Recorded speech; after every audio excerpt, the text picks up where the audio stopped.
Meeting with Uncle Hugo. My shoes echoed on stone as I walked through the palace corridor to Hugo's study. My uncle had invited me for a one-on-one talk, and though I had plenty in my mind, I could hardly decline. Titus remained on guard outside as long as I pushed open the door and stepped inside. I cast my eye over the filigreed mahogany desks, the antique cabinets and the tasteful paintings and sculptures lining the walls. Fire flickered in the fireplace. 2 leather armchairs had been set out in front of it, one empty, the other occupied by Hugo. He rose and bowed. Majesty, thank you for joining me this evening. Come off it, Hugo. Just us two. Talk to me as an equal. Of course, Your Grace. When my Crown Vizier summons me, I have no choice but to obey. I don't have much time. What do you want? I have no choice but to obey. Regardless, I know you have much business to attend to, so I appreciate you taking the time to come here. He beckoned me over and we both sat. Tell Your Majesty, how much thought have you given to the future of House Torras? King's legacy should be determined by his words and deeds, not his lineage. The future of his kingdom that concerns me, not that of my house. My family means everything to me. You should know that by now. King's legacy should be determined by his words and deeds, not his lineage. But how will his words and deeds live on with no name to remember him by? Our family's roots can be traced back all the way to the Resident Empire. We have survived war, conquest, and numerous challenges to the throne to be where we are at today. Picked up a poker and jostled the logs in the fireplace. A shower of sparks flew upwards. I'd be happy to know that House Torres is quite pleased with your reign so far. They better be. I've done nothing but try to earn their favor since taking the throne. My decisions with the king have been made with the country in mind. If my citizens like them too, that's just a bonus. Thank you for telling me that. It means a lot to know I have increased support during these trying times, or once with the danger of losing it all talk. It means a lot to know I have your support during these trying times. Not be saying this if it wasn't true. Our favorable tax policies have helped increase landowners flourish, even in the face of our uncertainty. Of course, the investments you made in our home province have been greatly appreciated. What kind of king would I be if I didn't keep my own family happy? Indeed. But there is something that could cause you to lose our house entirely, or rather, someone. Manus says on. He spoke the name like a curse word. The young radical continues to put forth preposterous proposals in the House delegates, and furthermore, I'm worried that he may have designs on your daughter. I know already. Damn it, Hugo, don't you have anything better to do than worry about your daughter's love life? As a matter of fact, he and Vina have asked for my blessing. Hugo looked at me in astonishment. I assume you did not grant it. With a heavy heart, I declined their love. Of course I didn't. I'm not an idiot. I knew you weren't. Still, if you want to completely make sure he will not be a problem, there are actions that can be taken. It won't be easy, but I can try to convince him to back off. Actions. That's like a euphemism if I've ever heard one. I see no need for action. Manus isn't a threat to me. Actions. That sounds like a euphemism if I've ever heard one. You're right. I should speak to you as an adult. As king, you could make use of the Golden Guard's expanded powers to implicate the boy in treason. Why?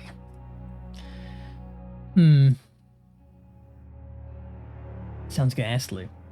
But if there's no other way out of this, I would only suggest such a thing in extreme circumstances, of which I would argue this isn't this. I don't think it's very extreme.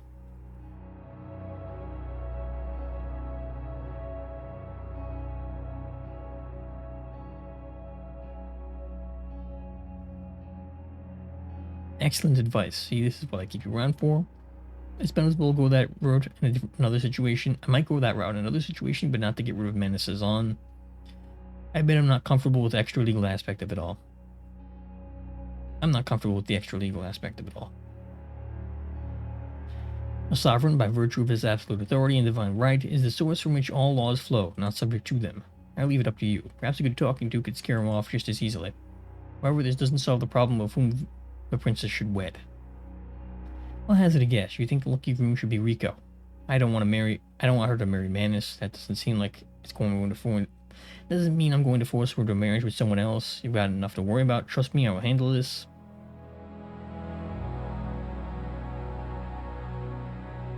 Of course, Your Majesty. I should stop harping on about this. I know you and the princess will make the right decision. Now, thank you for bringing this up. You've given me a lot to think about. Yes, please stop harping. My Grand Vizier and uncle, your advice is always valuable to me. fire began to flicker as Hugo ushered me out of the room door. Titus shouted me down the hall as I made my way back towards my quarters. On the way there, we passed by my study door. Come in for a second, Titus. I want to speak to you privately. I need the Golden Guard to deal with menaces on. Just ask him how he is. I don't think the disease has been weighing on my mind as it sure has been yours. What happened to you back in Rizia? Must have been thrown off by the altitude. Sorry if my performance displeased you. No worries, it happens to the best of us. I assure you, if I visit to Rizia again, I will be better prepared for such a situation. Is that all you wanted to ask me? I need you to escort me back to my chambers now. It's a pleasure.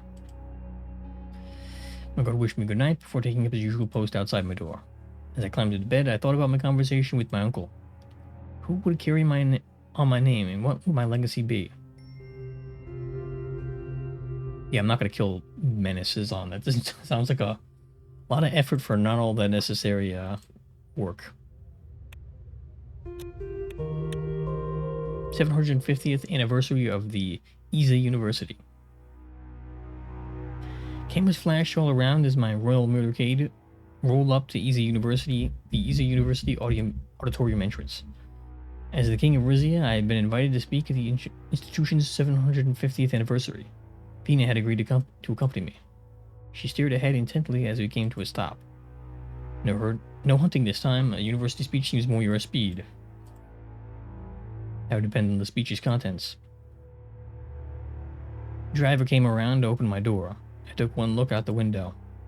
We'd stopped right in front of the statue of my father, again. His head had been replaced, like as good as new. Titus's voice came from the passenger seat. My scouts have given the all clear. It's fine to exit the car. Seems like we're getting a warmer welcome than last time. Perfect to be ready to fend off by the affections of my boarding subjects. Are you sure? I don't want any unpleasant surprises. Sounds like we're getting a warmer welcome than last time. I'm pleased local law enforcement is doing its job. A mass of subjects greeted me with applause as I exited the vehicle. I didn't spot any foreign faces. Heavily armed police officers guarded the building. They bowed to me as I went inside. The seats were already full of students, staff members, distinguished alumni, and nobles from houses on. Many more outfits adorned with the Rizia University mascot and anthropomorphic cactus named Spiky. They rose and bowed politely as I proceeded down the hall. I was halfway to the stage when the hall erupted into cheers.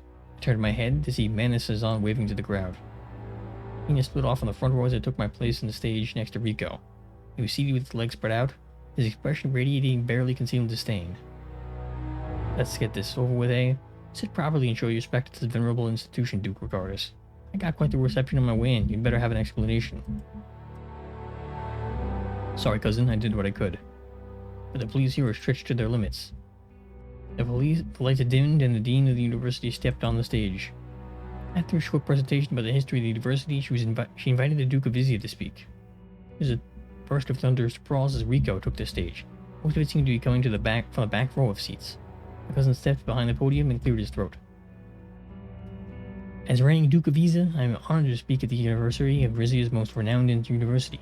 I must confess to you all, the only higher education I've received is from the School of Life, and I haven't even graduated yet. Ha ha ha! But when I took charge of Rizia, I realized what an important role this institution plays. Rizia's university was founded in order to preserve our kingdom's cherished traditions and pass them on to the next generation. To instill young people like yourselves with a stable moral center, even when one is lacking outside these walls. Though there were years when Rizia University lost its way, I am happy to say that it still serves that purpose today. He smiled. Within these same walls that once nurtured the seeds of rebellion, we now foster respect for our king and a pride in our shared heritage. If we are to preserve as a kingdom, we cannot allow the minds of our youth to become clouded by dissent and division. We must not be ashamed to let our religion guide us, as it has our ancestors before us. We must place our trust in our leaders, whether elected by the people or appointed by hereditary right. And we must be ready to defend our identity as Rizians at all costs, be it in the streets or in the lecture hall. A student sitting near the front yelled, "Fascist!" Nico jerked his head in her direction. See, this is exactly what I mean. I realized that the hall had gone deathly silent. All at once, people sitting in the back row stood up. They were all wearing military-style jackets and the patch bearing the Sioux Almana logo. Oh, Jesus. Rico, what are you doing? Going in unison, they marched down the aisle towards a student who shouted and roughly yanked her out of her seat. Ha! Try and study your way out of that. Stay silent. Unhand her by order of the king.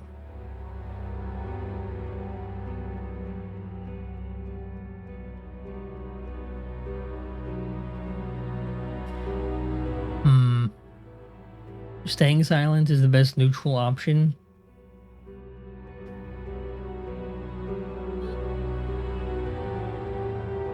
Or should we say unhand her?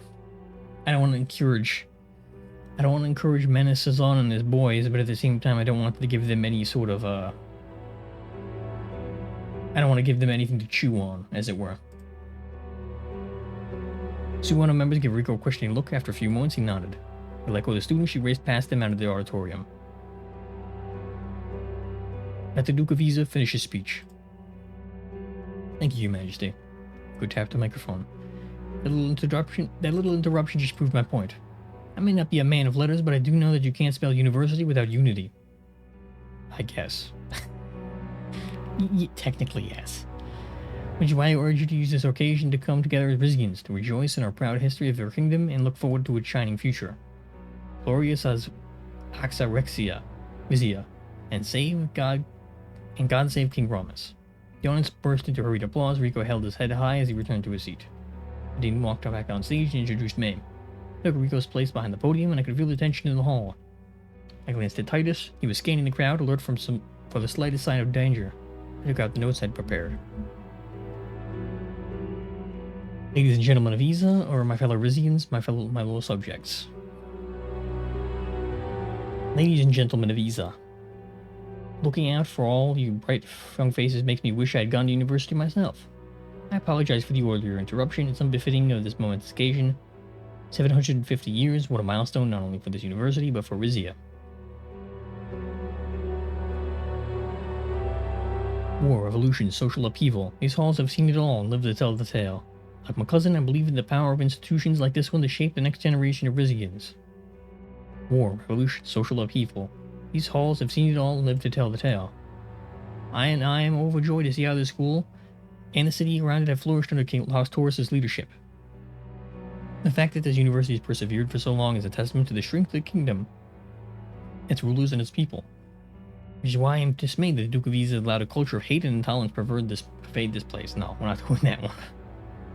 The fact that the university has persevered for so long is a testament to the strength of the kingdom, its rulers, and its people. I know that Rizia still bears psychic scars of Lucas Cezanne's unforgivable betrayal, just as my body bears the physical ones. Yes.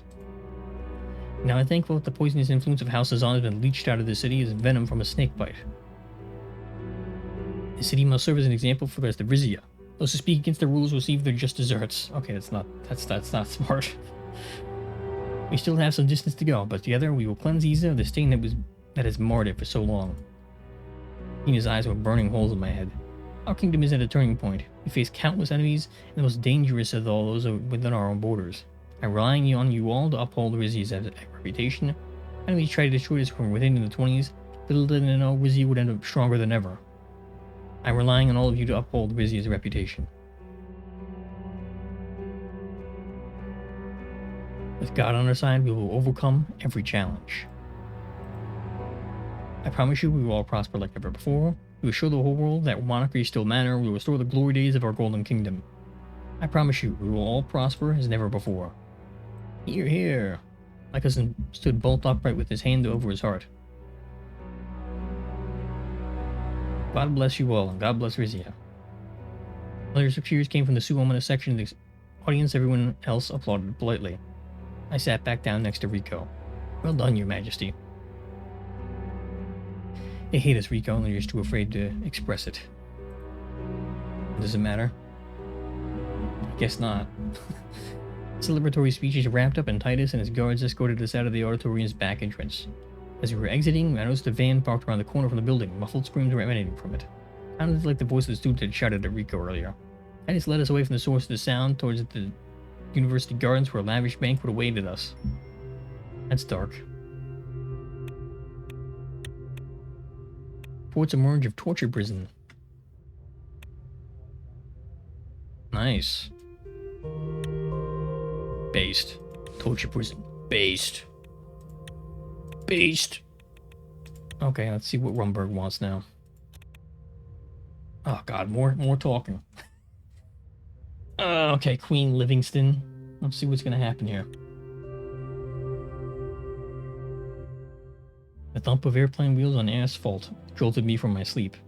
I was seated in the commercial jet we chartered for our royal visit to Thurnborough. Thurnborough. Let's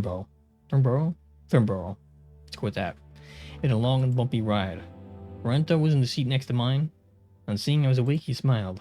Good morning, Your Majesty. I'm glad you were able to get some rest. I need some water real quick.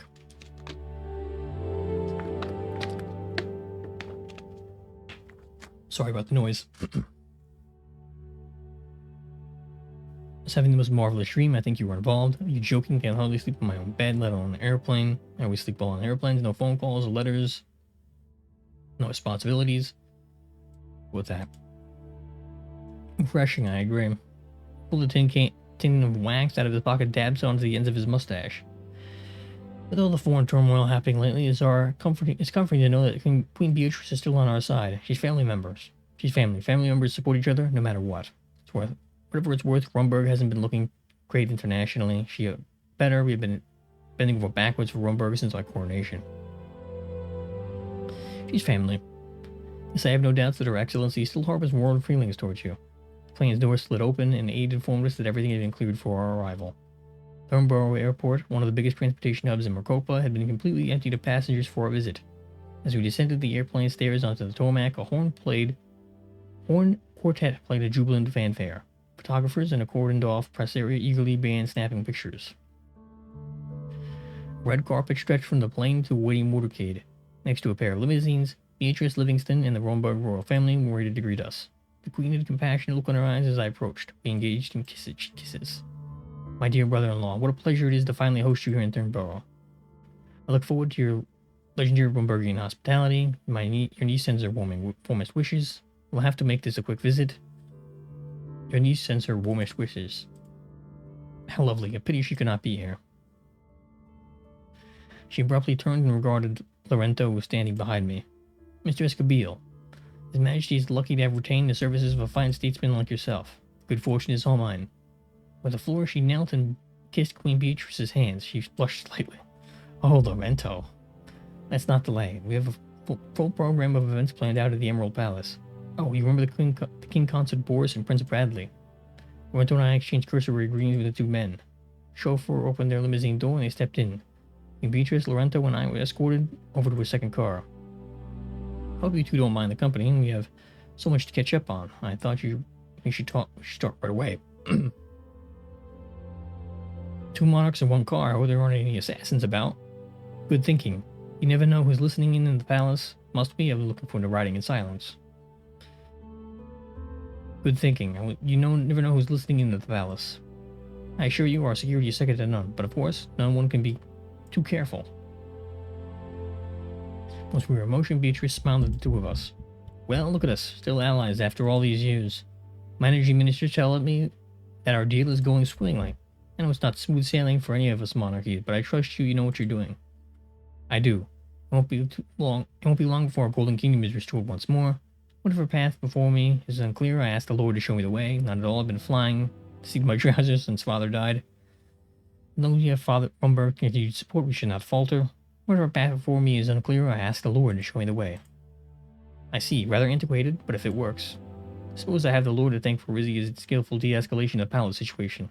Is that Mr. Escobille? You're too kind, Your Excellency.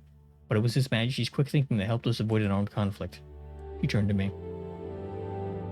Well done, though it's a pity you lost access to the Aureus gas fields after all that. You still have other energy sources to fall back on, or so Miss Warner tells us. I do hope they're stable. I wouldn't have to go through begging Swordland in case of an energy crisis. I understand that you've been having trouble with the Republic lately. Swordland has trouble with us, Mr. Escobille, not to get the way around. It's true we closed our embassy in Lachhaven? I don't know.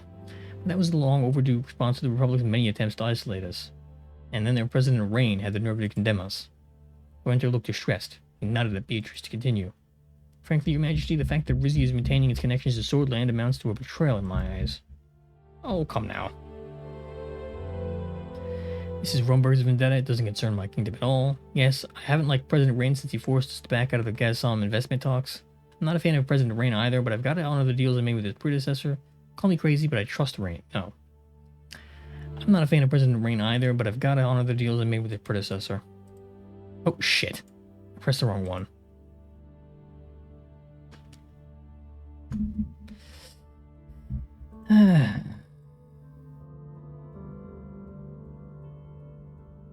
On the subject of zeal, right? Your oil embargo helped us get a favorable deal with Wayland. Thank you for it.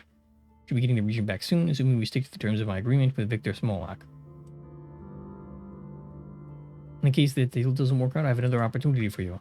She leaned forward and spoke confidently. I suggest that you take advantage of Rumberg's contacts with the Blooded Freedom Front. The Bloods? They're terrorists. Those go contests? Never. I still don't see how that'll help us in any way. It's simple, really. Up to this point, we have been aiding the Blood's liberation efforts in the northern Wayland, but it's no reason why the struggle can't be directed southward as well. Lorento coughed. If I may, Your Excellency, zeal has nothing to do with the greater Blutia region. Why would the BFF get involved there? Any action that destabilizes the Smolak regime will help the Blutish cause, no matter where it is carried out. Lorento pondered over this for a moment. I am loath to suggest violence as a solution to the zeal conundrum, especially since Wayland may yet return the region for their diplomatic means. BFF have their own fight going on. I don't want to interfere with it one way or another. If we funded the BFF and Smolak found out about it, he'd have an excuse to hold on to zeal forever. Yeah, very true. What do we get the feeling they're trying to use both Rizia and the BFF towards your own ends, Your Excellency? I cannot agree to this plan in good conscience. I'll be damned to hell before I help Galcantus sinners spread their twisted gospel. If we funded the BFF and Smolak found out about it, we'd have an excuse to hold on to zeal forever. And who would tell him? Do you run that leaky ship, Your Majesty? No, I don't like this. We'll find another way to retake the seal. Suit yourself, Your Majesty. Which is a suggestion.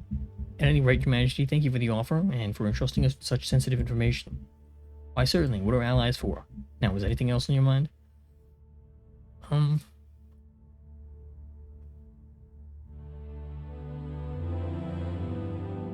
Ooh. Only what you're talented chefs will be serving us. What if I told you I had moved on from Lena? How important is you that Rizia stayed a member of Grace? What happens if tensions with Swordland escalate? Do you expect Rizia to fight for you? I guess I should probably mention it. Probably kind of important. Queen fixed me with a long stare. Finally, Beatrice laughed lightly. It's been over 10 years, my dear. I would have been concerned if he hadn't moved on. Fret not.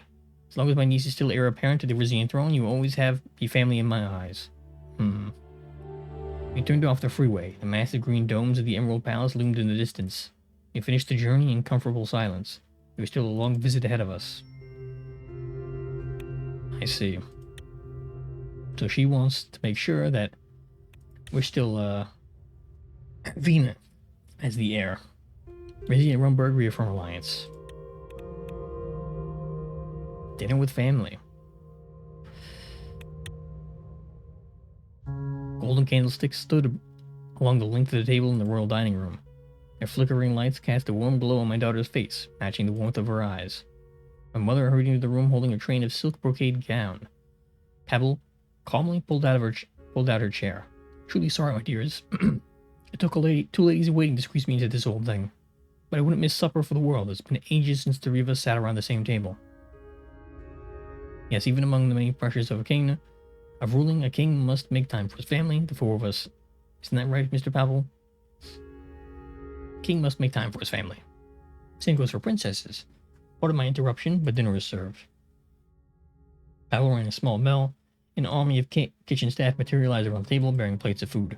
He fastidiously wiped the dust off an ancient-looking wine bottle before pouring glasses for Vina and my mother, and then me. A rare Cantuavo Grand Cru. Grand Cru. Bottled in 1926, days prior to the uprising. It's bet it's aged more gracefully than I have. Curious choice. Reminder of triumph or seditious internal elements. Well chosen. Thank you, Your Majesty. Pebble bowed and disappeared back into the kitchen. I looked down at my plate. Dinner tonight was a monkey's lobster with rice and plenty of butter. father couldn't stand lobster as a child, Vina. Could only get him to eat it by telling it was a magical creature called the sea pheasant. Wait, there's no such thing as a sea pheasant? Mother snickered. Vina did not respond. Well, Vina, what's on your mind? You can tell me anything. Nothing, Orwell. She put down her fork and looked at me. Father, I confess I've been feeling rather aimless lately. Sounds like you're ready for a new role, that of a wife. Sorry to hear that, but I have a proposal that concerns everything. It's time for you to be wed. Please tell me more. Do you know how privileged you are? Any girl in Rizia would kill you. You're feeling aimless? Let's not be mean. Sorry to hear that, but I have a proposal that could change everything. It's time for you to be wed. What? Wed to whom? Your cousin Ricardus.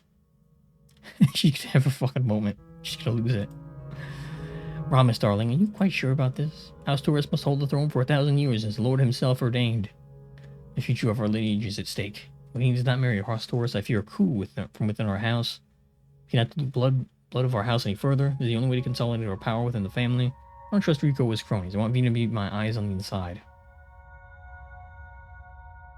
You cannot dilute the blood of our house any further. Vina's eyes widened. That's the way things worked in the past. Today, other nations will see us as unbred lunatics. She looked helplessly at her grandmother Estella, who had a frozen expression on her face. Now, Vina, don't forget that your venerable great-grandmother married within the family as well. If this is what your father thinks is best for the kingdom, I suggest you go along with it. You're taking father's side? I'm afraid so. After all, I'm the reason this particular branch of the Torres family nearly got chopped off the tree. Her eyes grew tender. I wish it weren't up to you to shore up our roots, but we women must do what needs to be done to protect this line of succession. Vina folded her arms defiantly. Marry Rico and nobody would challenge your position as Queen of Rizia. You'll be to make as many radical decrees as you want. Think about it. This prince consort, that idiot will be completely under your thumb. You won't be able to do any more damage. I know you're still hung up about maintenance, but please try to see the bigger picture. Let's just tell her that he should be under her thumb. He should be in prison. Well, she's way too radical for me, honestly. This girl is way too radical for me. She's a problem. She really is a problem. This is a great burden I'm placing on you, I know, but I wouldn't be asking it of you if you did not think you could bear it. I'm only asking you to go along to patrol for now. It's not a request. You will marry Ricardus or face the guillotine. Oh my gosh. Imagine chopping her head off because she won't marry Rico. That's fucked up. This is a great burden I'm placing on you, I know, but I wouldn't be asking it of you if you did not think you could bear it. I can bear it. I would ask for one thing in return, though. She leaned forward and looked me in the eye. Expand my role in the Grand Council. Allow me to have an official role in meetings. That's favoritism, my love. My councils have all earned their position by merit. Don't get too greedy, young lady. You're only 23.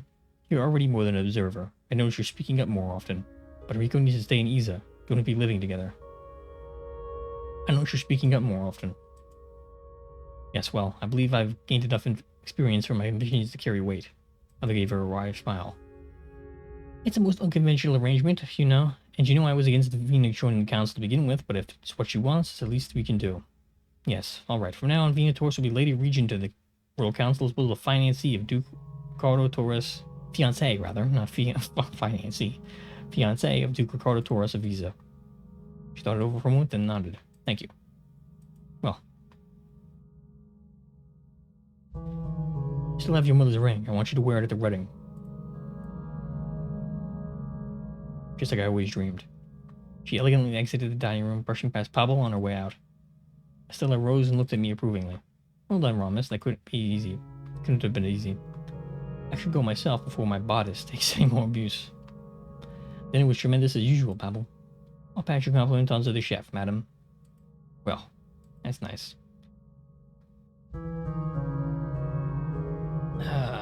Have a drink with me, Pablo. Thank you, but I can't.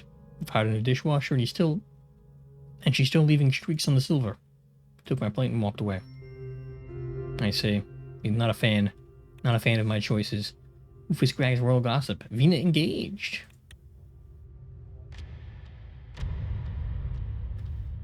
Leviathan.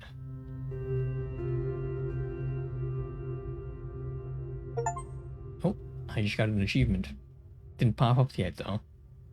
Chapter 2 Between Seas. Complete Chapter 2 of Rizia. My authority isn't going up any. That's kind of a problem, isn't it? We got this. Security Council meeting. Invest in new industry. Oh, Vendoza wins civil war in a stalemate. Civil war in Vendoza involved into a prolonged stalemate, while another side can clinch a decisive victory. Contemporary reigned under monarch's control, while also... Okay, great. Lots of words, lots of proper nouns with strange pronunciations. Organize a relief effort for affected citizens. Very well. If you have the money, why not?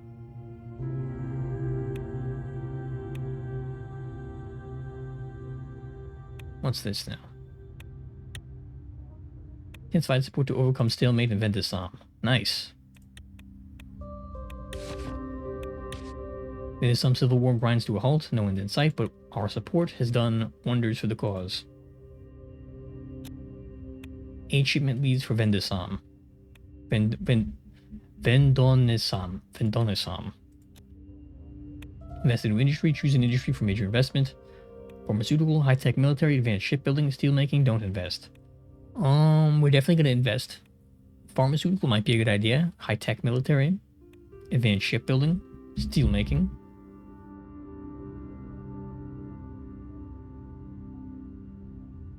High-tech military.